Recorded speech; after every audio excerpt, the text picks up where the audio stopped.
নমস্কার, আগরতলা আবহাওয়া কেন্দ্র থেকে প্রচারিত ত্রিপুরার দৈনিক আবহাওয়া বার্তায় ১৬ই মে ২০২৪। আমি অদিতি চৌধুরী আপনাদের স্বাগত জানাচ্ছি। প্রথমেই আমরা দেখে নেব গত ২৪ ঘন্টার জেলাভিত্তিক বৃষ্টিপাত। গত ২৪ ঘন্টায় ত্রিপুরার সব জেলায় শুষ্ক আবহাওয়া পরিলক্ষিত হয়। এরপর গত ২৪ ঘন্টা তাপমাত্রা। উপলব্ধ তথ্য অনুসারে গতকালের সর্বোচ্চ তাপমাত্রা ত্রিপুরার সব জেলায় স্বাভাবিকের চেয়ে বেশি ছিল। গতকালের সর্বোচ্চ তাপমাত্রা রেকর্ড করা হয়েছে ৩৭.৬ ডিগ্রি সেলসিয়াস আগরতলায়।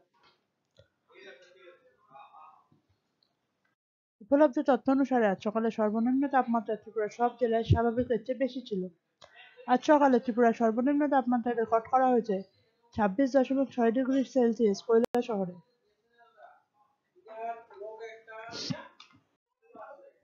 এরপর আগামী ২৪ ঘন্টার জন্য আবহাওয়ার আভাস।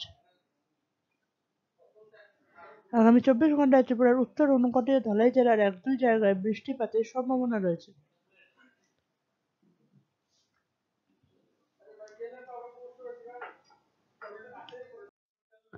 ত্রিপুরার সব জেলার অনেক জায়গায় গরম এবং আর্দ্র আবহাওয়া থাকার সম্ভাবনা রয়েছে।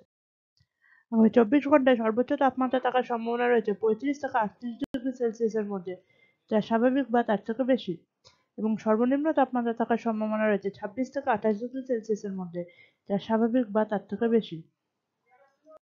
আমাদের পরবর্তী দৈনিক আবহাওয়া বার্তা প্রচারিত হবে আগামীকাল অর্থাৎ ১৭ই মে ২০২৪। ধন্যবাদ।